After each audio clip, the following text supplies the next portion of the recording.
Shalom sa inyong lahat.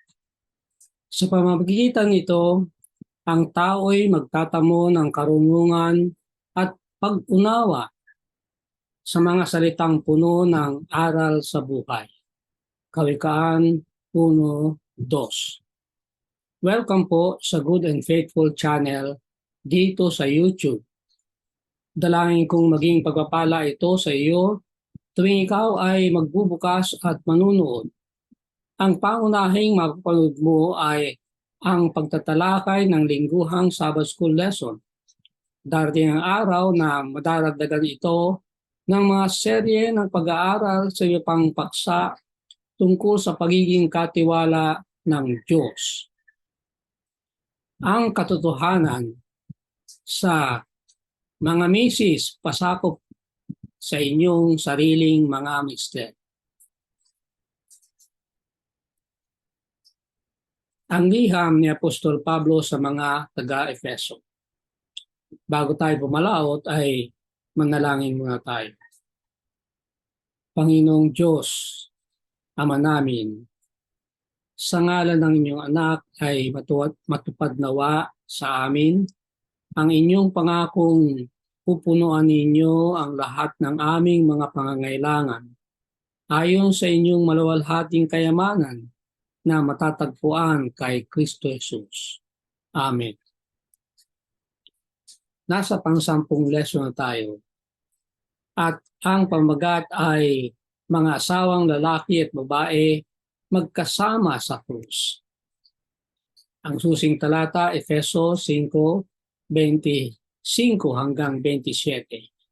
Mga asawang lalaki, mahalin ninyo ang inyong mga asawa gaya ni Kristo na nagmahal sa iglesia at ibinigay ang kanyang sarili alang-alang sa kanya upang kanyang pakabanalin sila na nilinis sa pamagitan ng paghuhugas ng tubig sa salita upang kanyang maiharap sa kanyang sarili ang isang maluwalhating iglesia na walang batik o kulubot o anumang gayang bagay, kundi siya ay maging banal at walang tungis. Panimulang salita. Sa Efeso 5:21 hanggang 33, nagtatayo si Pablo sa isipan ng pagpapasakop ng mga mananampalataya sa isa't isa. Talatang 21. Pagkatapos ay nag-aalok siya ng payo sa mga Kristiyanong misis. Talatang 22 hanggang 24. At mga mister. Talatang 25 hanggang 32. At nagtatapos siya sa isang paglilinaw ng tagubilin sa 2, talatang 33. Mula sa mga balangkas na ito, ang mga mananampalataya ay nagpapakita na isang bagong kapangyarihan, ang banal na espiritu, at isang bagong striktong etikong ginagaya kay Kristo ay pinakawalan na nakaturo sa pangwakas na katuparan ng panukaran ng Diyos para sa kanyang bayan at sa sanlibutan. Muli ay 3 paghahati ng leksyon. Una, ang iglesia ang nobya ni Kristo. Ikalawa, ang relasyon ng mister at misis. Ikatlo, isang laman, modelo ng pag-aasawa. Doon sa una ay may 2 kaisipan ang ginagawa ng makalangit na nobyo at ang pagkakaloob ng nobya. Sa ikalawa ay ganoon din, may 2 rin. Ang una, misis, pasakop sa iyong mister. Ikalawa, mister, mahalin ang iyong misis. Sa ikatlo, yung isang laman ay modelo ng pag-aasawa. Ay titingnan natin ang mula sa tadyang ni Adan.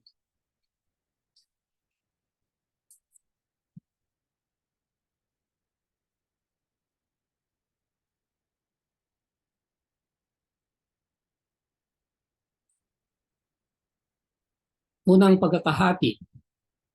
Ang iglesia ang nobya ni Kristo at ang unang kaisipan ang ginagawa ng makalangit na nobyo. Efeso 5:25 hanggang 27.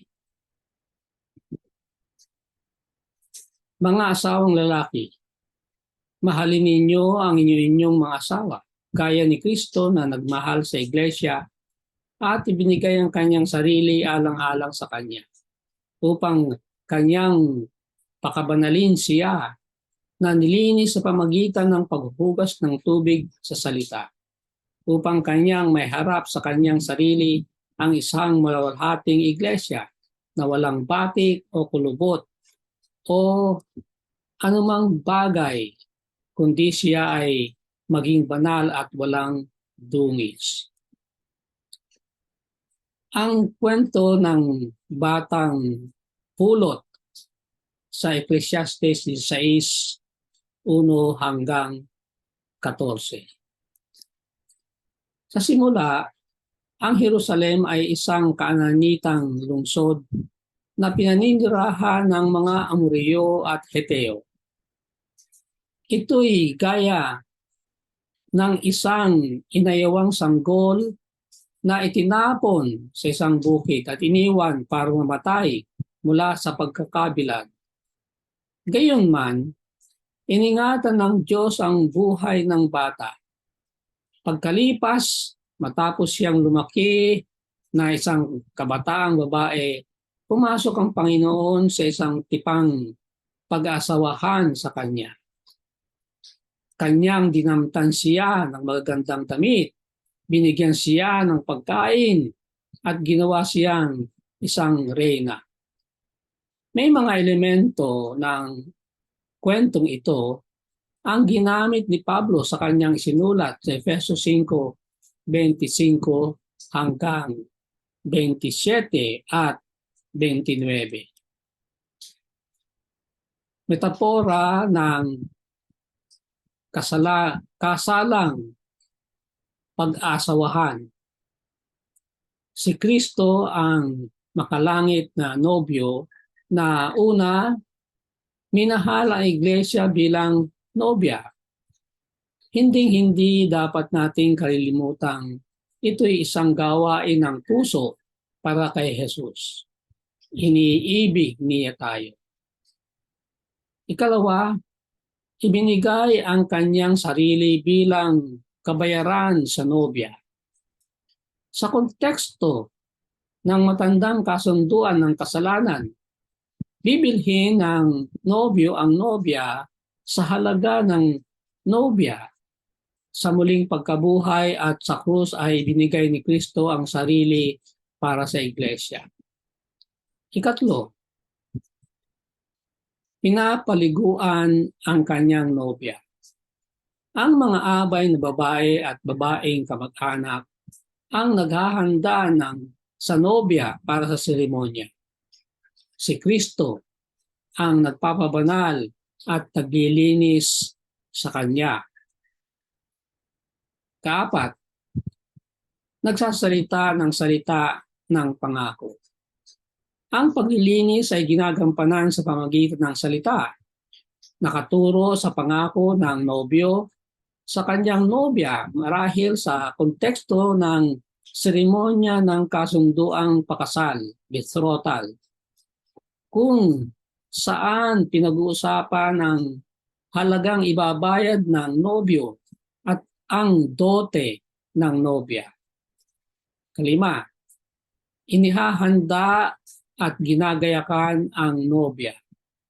Kapag iniharap na ang nobya, ay napakaganda niya. Ihaharap ang nobya sa kanyang sarili. Dito, si Jesus ay inihaharap ang iglesia bilang ang nobya sa kanyang sarili. Pangalawang kaisipan, pagharap ng nobya, Efeso 5:27. Ito ay upang may harap niya ang iglesia sa kanyang sarili sa isang marilag na iglesia, walang batik o kulubot o anumang mga gayong bagay. Sa halip, ang iglesia ay maging banal at walang kapintasan. Ang matandang kasalan bilang konteksto. Ang matatandang kasalan ay madalas na nagpapasimula sa isang gabing parada.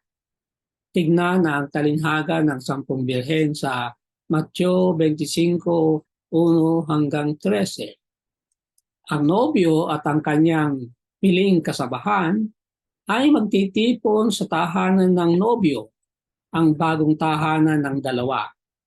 At kasama ang malaking seremonya ay magpapasimula ang prosesyon.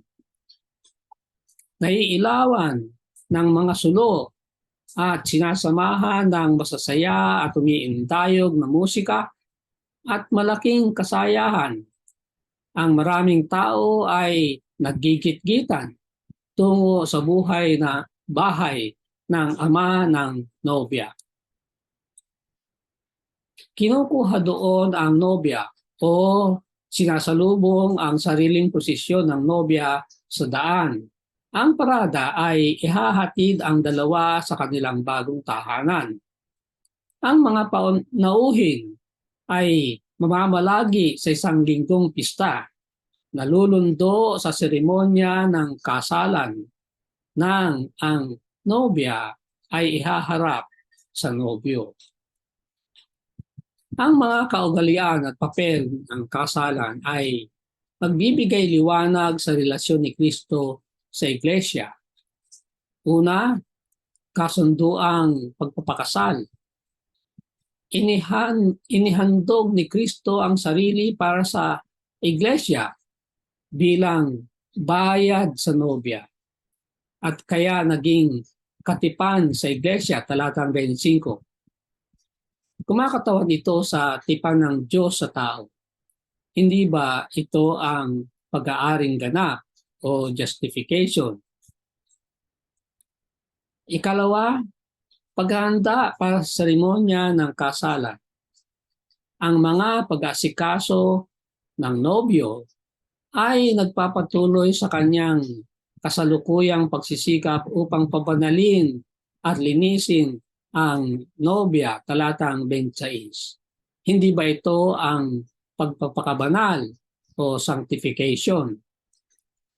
Ikatlo, ang seremonya ng kasalan mismo.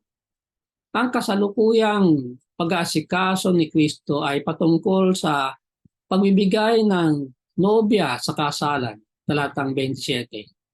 Sa matandang kapanahunan, ang nobya ay binibigay ng lalaking abay o mga abay o ng kanyang ama. Hinding-hindi ng kanyang nobyo.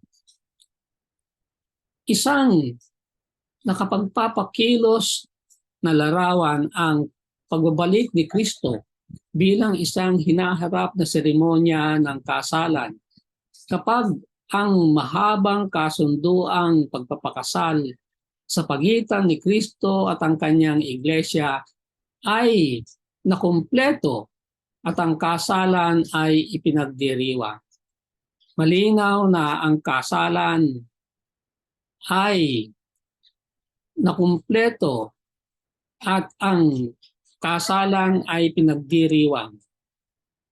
Malinaw na ito ay nagpapasimula sa ikalawang pagparito. Hindi ba ito ang glorification? Kaya nga, ang paglarawan ay ang buong panukala ng kaligtasan. Justification, sanctification, glorification. Ikalawang pagkakahati, relasyon ng Mister at Mrs. Ang unang kaisipan, Mrs. pasakop sa inyong mister. Efeso 5:22 hanggang 24. Mga asawang babae, pasakop kayo sa inyong mga asawa, gaya ng pagpasakop ninyo sa Panginoon. Sapagkat ang asawang lalaki ang ulo ng asawang babae, gaya ni Kristo na ulo ng iglesia, na siya ang tagapagligtas ng katawan. Subalit kung paanong ang iglesia ay napasasakop kay Kristo, gayon din ang mga asawang babae sa kanilang mga asawang sa lahat ng mga bagay. Isang bisagrang sipi. Ang bisagra ay gamit sa pinto upang ito'y magpabalik-balik. Ito, ang bisagra ay ang Efeso 5:21 na sinasabing magpasakop kayo sa isa't isa bilang bunga ng inyong paggalang kay Kristo. Magpapasimula si Pablo sa isang bisagrang sipi na nag-uugnay sa Efeso 5:1 hanggang 20 at 22 hanggang 33 na nagtataguyod sa mga kaanib ng iglesia upang pasakop sa isa't isa. Ang tema ng pagpapasakop ay pagpapatuloy sa susunod na leksyon. Kaya itong talatang 21 ay pinaka-introduction matapos yung pag-aaral ng nakaraan. Ang mga manampalataya ay gagawin ito bilang paggalang kay Kristo. Talatang 21. Ang una sa maraming beses na kikilanlin ni Pablo ang relasyon kay Kristo bilang ang pinakamahalaga at pagtatakda para sa mga manampalataya. Gaya ng pagpapasakop sa Panginoon, ito ang unang dahilan ng pagpapasakop ni Mrs. kay Mr. Nangangahulugan ba ito na si Mrs. ay pasasakop sa kanyang Mr. na parang siya, si Mr. ay si Kristo? O nangangahulugan ba ito na si Kristo ang pinakatotoo at pinakamataas na pagtutuunan ng kanyang pagpapasakop? Tingnan natin ang dalawang konteksto. Una, ang Kapitulo 6, talatang 7. Ang mga alipin ay hinihingan na maglingkod sa Panginoon at hindi sa mga tao. Ito ay susunod na leksyon natin next week. Nandito yung mga pagpapasakop ng mga alipin sa kanilang Panginoon, mga anak sa magulang. At sinasabi ron sa mga alipin, bagamat sila ay alipin, hindi sila maglilingkod sa tao kung hindi sa Panginoon. Ang ikalawang konteksto ay ang Kolosas 3:18. Ang mga misis ay hinihingan na pasakop sa kanilang mister gaya ng nararapat sa Panginoon. Pinalawak yung talata sa Efeso. Kaya nga sa dalawang kontekstong ito ay makikita natin na mas pinapaboran ang huling pananaw. Ano yun? Si Kristo ang pinakatotoo at pinakamataas na pagtutuunan ng kanyang pagpapasakop. Pasasakop siya sa kanyang mister. Pero hindi sa lahat ng bagay. Sapagkat may maaaring sasabihin ng mister na hindi kaayon sa talagang tutuunan ng pagpapasakop ng misis, yan ay ang Panginoong Jesus. Sa bersyon ng Magandang Balita, Biblia, ay mas malinaw. Sinasabi ron, sapagkat yan ang naaangkop sa mga nakikipag-isa sa Panginoon. Yan. Yan ang naaangkop. Hindi dahil si Mister ay parang si Kristo. Sa parehong Kolosas at Efeso, si Kristo lamang ang kinikilala bilang ulo ng iglesia sa kanyang katawan. Sa pamagitan ng pagkakatulad, si Mister ay ang ulo ng misis na ang katapatan ng iglesia kay Kristo ang nagsisilbing modelo para sa katapatan ni misis sa kanyang mister. Ang siping ito'y nagpapalagay ng isang maibigin at mapagmalasakit na pag-asawahan at hindi isang pag-asawang sira. Makikita natin yan sa quotation na ito.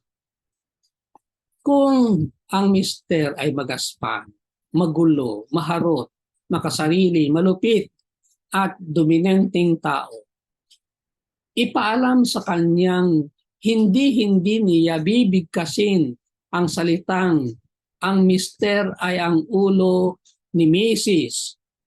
at na siya'y dapat pasakop sa kanya sa lahat ng bagay.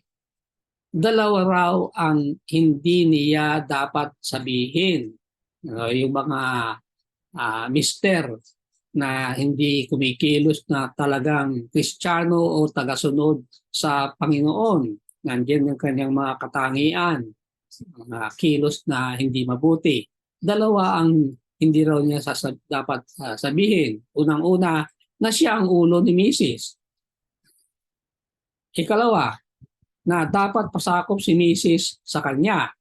Dalawa rin ang dahilan kung bakit hindi dapat niya gawin ito. Dahil hindi siya ang Panginoon, hindi siya ang mister sa tunay na kahulugan ng salita. Adventist Home, page 117. Kaya nililinaw kung anong ibig sabihin ng ang mga misis ay pasasakop sa kanyang mister. Kapag ang kanyang mister ay hindi tagasunod ni Kristo, may mga pag-uutos yan na hindi ayon sa kalooban ng Diyos, hindi dapat sa panahong yan pasasakop si misis. Kahit pa Kristiyanong mister, kung hindi marapat ang kanyang hinihingi, hindi pasasakop hindi pasasakop ang misis sa mister. Pangalawang kaisipan, mister, mahalin ang iyong misis. Yan. Kaya pinagsunod ko itong dalawang ito sapagkat magkaugnay talaga ito. Sa ating leksyon ay merong isiningit. Efeso 5:27 hanggang 29. Mga asawang lalaki, mahalin ninyo ang inyong mga asawa gaya ni Kristo na nagmahal sa iglesia. Gayon naman, nararapat ibigin ng mga asawang lalaki ang kanya-kanyang sariling asawa gaya ng kanilang sarili na mga katawan. Ang umiibig sa kanyang sariling asawa ay umiibig sa kanyang sarili, sapagkat walang sino mang napuot sa kanyang sariling katawan, kundi inaalagaan at iniingatan ito, gaya naman ni Kristo sa iglesia. Ang mga mister sa panahon ng Greco-Romano. Ang legal na kapangyarihan ng ama ng pamilya, Latin, pater familias, ay napakalawak. Maaari siyang magparusa ng buong lupit o kahit patayin ang kanyang misis, mga anak at mga alipin at manatili sa kanyang legal na karapatan. Bagaman ang paggamit ng gayong kapangyarihan sa matinding pamamaraan ay lalong napipigilan ng opinyon ng publiko. Ang unang dahilan kaya niya ibigin ang kanyang misis, gaya ng pagmamahal ni Kristo sa iglesia. Ang mister ay ibigin ng misis kasi si Kristo ay iniibig ang iglesia. Idinidetalya ng Efeso 5:25 hanggang 27 ang sukdulang halimbawa ng pag-ibig ni Kristo para sa iglesia. Naghandog ng isang matinding na ibang modelo para sa mister kaysa sa ibang karaniwan. Ano yung ibang karaniwan? Dinodominahan, pinangingibabawan. Ang mga Kristiyanong mister ay tutugon sa katulad na paraan, katulad ng gaya ni Kristo na ibinigay ang kanyang sarili para sa kanyang nobya, ang iglesia, at inaasikaso ang kanyang lahat ng kailangan, talatang 25 hanggang 27. Sa ganyang uri ng pagmamahal ni mister, hindi ba aasahang pasasakop si misis? At habang nagpapasakop si misis, ay lalo naman siyang mamahalin ni mister. Kaya makita ninyo na may kaugnayan itong payo kay misis at kay mister. Gaya ng kanyang sariling katawan, ito ang ikalawang dahilan. Nagdaragdag ang Efeso 5:28 hanggang 30 ng isang bagong katwiran upang suportahan ang pagmamahal ng mga Kristiyanong mister sa kanilang mga misis, pagmamahal sa sarili. Pansinin ninyo na dito ay biglang binigyan ng description si mister, Kristiyanong mister. Walang namumuhi sa kanyang sariling laman. Yan ang sinabi ni Pablo, isang katotohanan yan, truism. Ang Kristiyanong mister ay kikilalanin sa kanyang misis. Siya ay kaisa sa kanyang misis at ang saktan siya ay pagpapahirap sa sarili. Palalawakin itong relasyon ng babae sa lalaki sa huling pagtatalakay.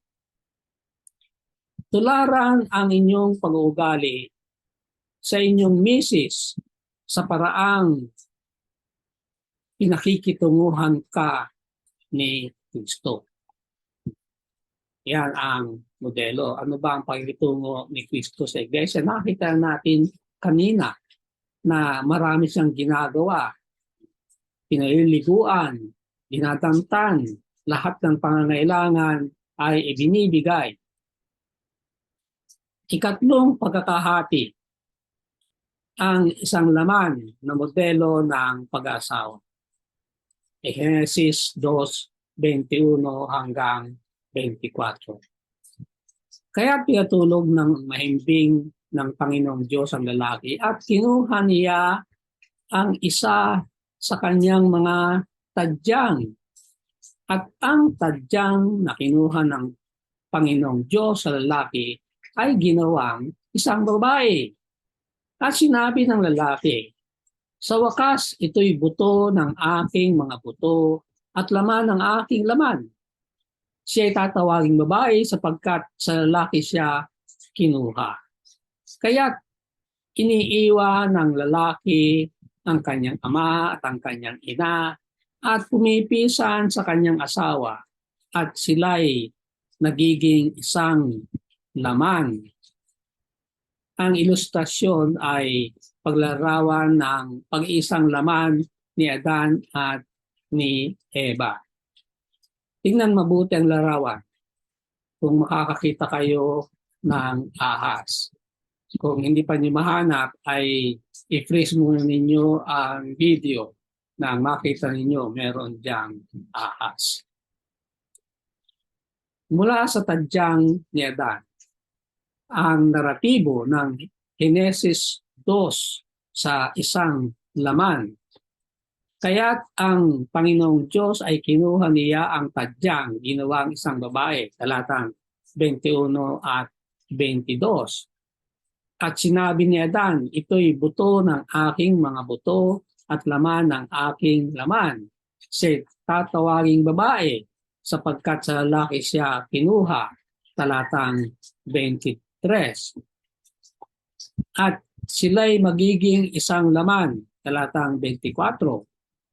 Dito sa naratibo ng Henesis 2 ay napakalinaw na ang babae ay literal na laman ng lalaki dito sa katayuan ng unang mag-asawa. Sila ay magiging isang laman, talatang 24. Kailan mangyayari yan? Sa pamagitan ng banal na disenyo. Kasi ninyo ito'y disenyo ng Diyos.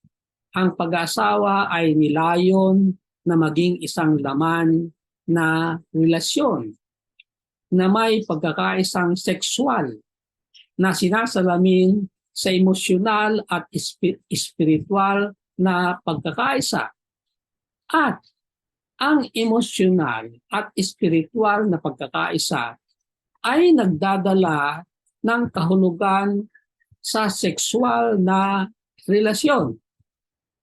Ito'y napakahalagang mga salita, bagamat mahaba, kaya dapat nating intindihin. Unang-una, binanggit ko na, ito'y disenyo ng Diyos sa pag-asawahan. Na ang disenyo ay ang mag-aasawa sa babae sa lalaki ay magiging isang laman sa relasyon. Sa kanilang relasyon ng pag-asawa, magiging isang laman sila. At merong inatagdag, with sexual unity. Mahalaga yung bagay niya. Dinisenyo ng Diyos ang sexual unity. Kaya meron akong nabasa na aklat ng araw na ang title ay And God Invented Sex. Kaya ang sexual activity, sexual unity ng mag-asawa ay panukalayan ng Diyos. Kitang-kita naman natin yan sa disenyo ng sexual organ ng lalaki at ng babae. Kung titingnan natin yan ng malalim, ay mamamangha tayo sa panukala ng Diyos sa isang pag-asawa. Paano ang dalawang tao na magkaiba ng ugali, ng pinagmulan, ng estado, ay magiging isang laman sa kanilang relasyon. Dito sinasabi na, ang pag-asawa ay nilayon na maging isang laman na relasyon. Tapos susundan niya na may pagkakaisang sexual unity. Yung sexual unity na yan ay sinasalamin sa emosyonal at espiritual na pagkakaisa. Ano yung emosyonal at espiritual na pagkakaisa? Yun yung pagsasanib ng katawan ng babae at lalaki sa pagsisiping o sexual intercourse. Emosyonal, sapagkat sa mga mag-asawa ay kitang-kita na ito ang isa sa pinakamataas na emosyon na mararanasan ng tao. Bagamat nakakalimutan na hindi lang ito emosyonal, kundi espiritual na pagkakaisa. Bakit espiritual na pagkakaisa? Sapagkat ang pisikal na pagkakaisa ay mauuwi sa isang relasyong one flesh. Spiritual yan. At sabi nito, at ang emosyonal na at spiritual na pagkakaisa, yung sexual intercourse, ay nagdadala ng kahulugan sa sexual na relasyon. Bibigyan ng malalim na kahulugan ang sexual relationship. Anong sinasabi dito? Napakahalaga ng sexual intercourse sa pag-asawahan. Sapagkat sa pamagitan niyan, nararating ang one flesh relationship. Ang pagkakatupad ng pag-aasawa, marriage consummation, ay itinuturing na pagtatapos ng kasalan, ang lundo ng kasalan. Ang kasalan ay hindi natatapos pagkatapos ng seremonya. Merong lundo yan. Anong lundo yan? Kung saan ang dalawang partidong sangkot sa pagsasanib ay sumasali sa isang pakikipagtalik sa unang pagkakataon. Marriage must be consummated by sexual intercourse. Kaya sa batas ng mundo, kapag patapos ng kasal ay hindi nagkaroon ng sexual intercourse, hindi sila kasal. Hindi makukonsummate ang marriage. Ito ay magiging dahilan ng paghiwalay nila. Yan ang ating batas. Kinakailangan ang pagsasama ng babaeng lalaki sa seremonya ay makonsummate ng pagsisiping, sexual intercourse. Ito ang malalim na disenyo ng Panginoon. Isang pahayag tungkol sa pag-asawa na ginawa bago ang pagkakasala at gagamitin ito sa relasyon sa pagitan ng mga Kristiyanong Mr. at Mrs.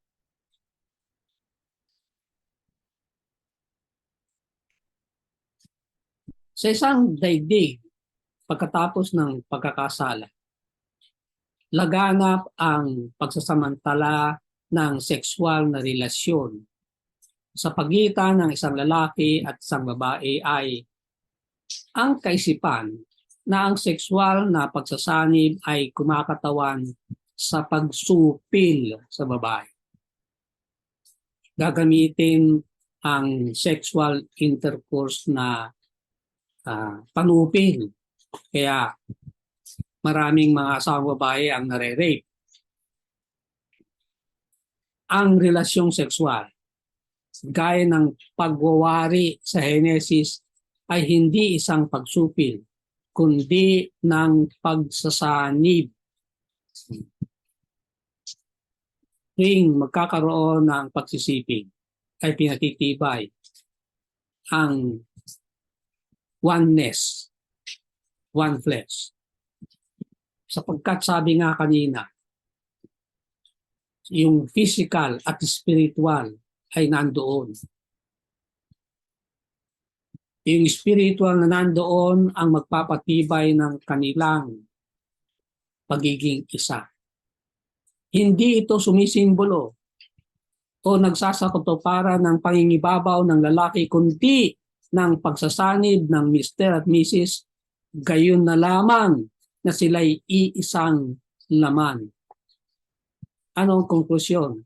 Maaari tayong tumingin kung gayon sa Efesos 5:21 hanggang 33 at sa Henesis 2:24 para sa mahalaga at nagtutuwid na telehiya ng pag-asawa at sexualidad.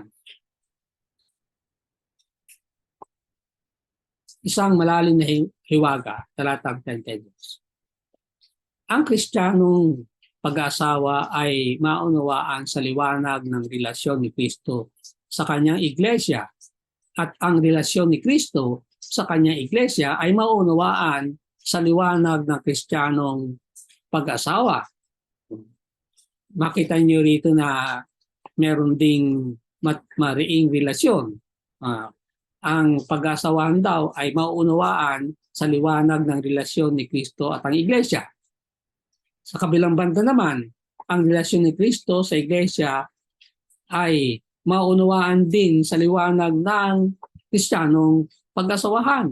Napakalalim ng relasyon yan. Ang katanungan ay, totoo ba ito sa inyong karanasan bilang mag-asawa? Ang Kristiyanong pag-asawa ay naitataas sa pamamagitan ng paghahalin tulad nito sa relasyon sa pagitan ni Kristo at ang Iglesia. Ang mananampalataya ay nakakamit ang isang bagong linaw tungkol sa kanilang pinagsasaluhang relasyon kay Kristo. Hindi lamang para sa mag-asawa, kundi para sa lahat ng kaanib na Iglesia. Malinaw ito sa susunod na sipi mula sa Adventist Home. Ang sabi rito, huwag tangkaing pilitin ang bawat isa na magbigay daan ng inyong mga nais. So hindi lang limitado ito sa pag-asawahan. Sa bawat isa sa loob ng iglesia, hindi mo magagawa ito at manatili sa pagmamahal ng bawat isa. Maging mabait, matiisin, mapagpasensya, malalahanin, at magalang. Ito ang kabuang payo sa leksyon. Mula sa malapit na pagsasama ng mag-asawa tungo sa malapit na pag-asawa ng kapatiran sa katawan ni Kristo. Kaya nga sa ating leksyon ay 2 araw na pinag-aralan ang relasyon ni Kristo bilang ulo ng katawan. Isiningit. Pagkat nandun din yan sa mga talata sa Efeso. Ang aking dalangin ay ang larawang ito ng malapit na pagsasamahan ng mag-asawa ay makikita sa malapit na pagsasamahan sa loob ng iglesia. Amen. Ang dalangin ko para sa iyo. Sa ngalan ni Jesus, aking dalangin na ikaw ay pupurihin ng Panginoon dahil pinakinggan niya ang iyong mga pagsusumamo. Ang Panginoon ang nagpapalakas at nag-iingat sa iyo. Nagtitiwala ka sa Kanya ng buong puso. Tinutulungan ka niya, kaya nagagalak ka at umaawit ng pasasalamat. Amen. Sumayin niyo ang Good and Faithful channel dito sa YouTube. Ako'y patuloy na nagpapasalamat sa mga taong tumutulong upang mangyari ito at makarating ang kaalaman sa marami pa. Malaki ang inyong magiging bahagi sa ministeryong ito kung ikaw ay magsusubscribe, kung hindi pa. At kung naging pagpapala ito sa iyo, ay mag-share at mag-like. Napag-alaman ko na ang dami ng like ay panukat ng Google kung ang video ay nagugustuhan ng mga manunood. I-click na rin ang notification bell upang kaagad na malalaman mo kapag may bagong video. Ang PowerPoint presentation ay may download mo rin mula sa aking website, clarovicente@weebly.com. Naroon din ang marami pang mga leksyon sa nakaraang higit na 10 taon. Maraming salamat. Magkita tayo sa susunod na linggo. Palain kayo ng Panginoon.